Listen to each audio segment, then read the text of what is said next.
The history of Ayurveda.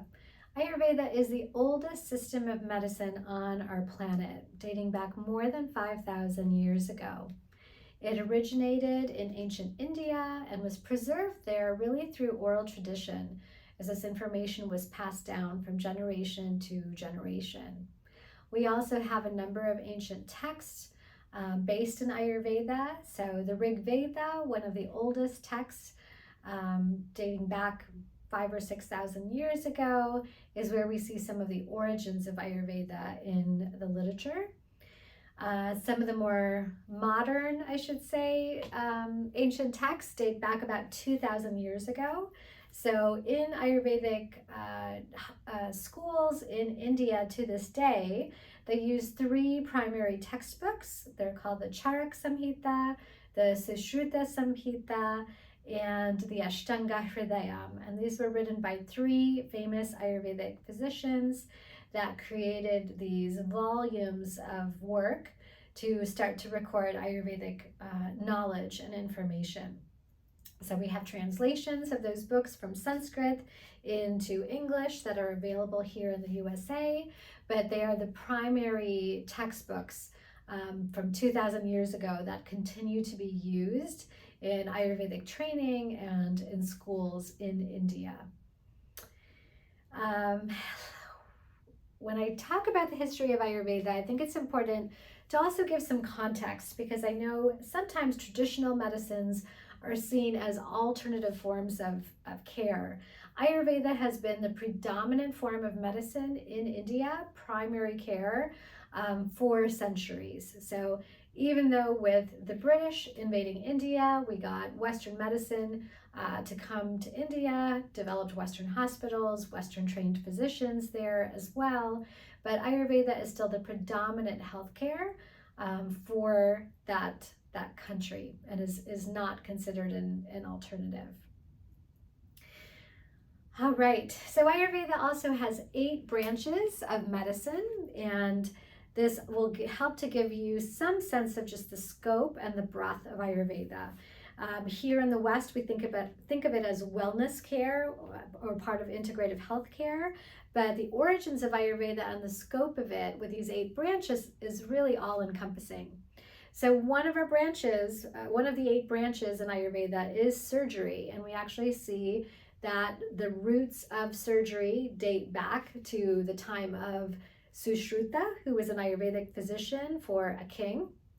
And it is said that the first surgery ever done is when this king rode out onto the battlefield. His nose got sliced off, and so Sushruta, his trusted royal physician, rushed and gave him a nose job as the first surgery ever done. But Sushruta did canonize in his literature, looking at the body in terms of different energy points, where they are related in connection to big nerves, big arteries. He advised that whenever making any type of surgical incision, we wanted to avoid an incision made at a Marma point, at an energy point, to help preserve the body's energy and preserve the body's vitality.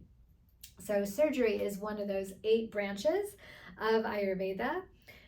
Some of the other branches include focusing on treatment of head and neck diseases. We also have obstetrics, gynecology, and pediatrics all grouped into one, because Ayurveda says you can't treat the child without treating the mother, and vice versa, that those things go hand in hand together. Some of our other branches are psychiatry, so really putting a lot of predominance on mental health issues. We also have branches to talk about treatment of the elderly. And so in Ayurveda, because that we have that emphasis of longevity, there's a whole branch that's dedicated to treatment of the elderly and focusing on rejuvenation, revitalization, and how do we really preserve that long health into old age. So that gives you a little bit of an overview of some of the branches in Ayurvedic medicine. And I know there's a few that I might have skipped over, so I'll refer to my handy reference sheet here. So some of our other branches are internal medicine, toxicology, And we also include sexual vitality as one of those branches. And so that's also one of the things Ayurveda says, is that there are 3 pillars to life: food, sleep, and sex, and that all 3 of those areas have to be well maintained.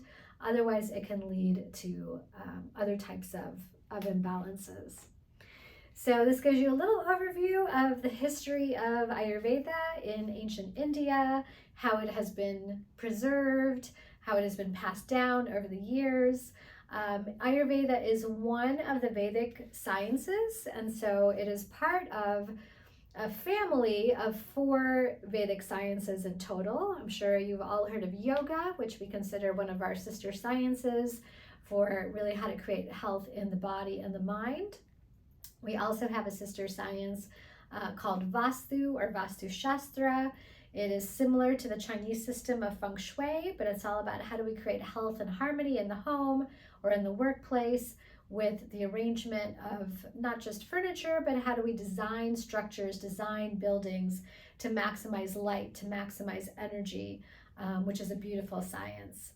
And then the 4th Vedic science is called Jyotish, which is the science of light, and it's studying Vedic astrology. And so it's also about how do we create harmony from an astrological perspective. And so in Ayurveda, there's a whole section of medical astrology that not all Ayurvedic physicians are trained in this, but it is a branch or an element that could also be adopted and integrated into one's practice.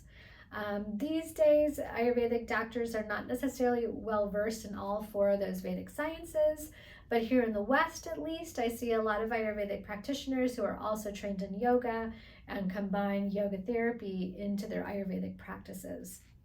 I know as yoga therapy has become more popular, the context in which yoga has grown and evolved hand in hand with its sister science of Ayurveda is not as well known here in the West. But that's something hopefully that we can become more cognizant of how these sciences support each other and offer each other tools for us to be able to use.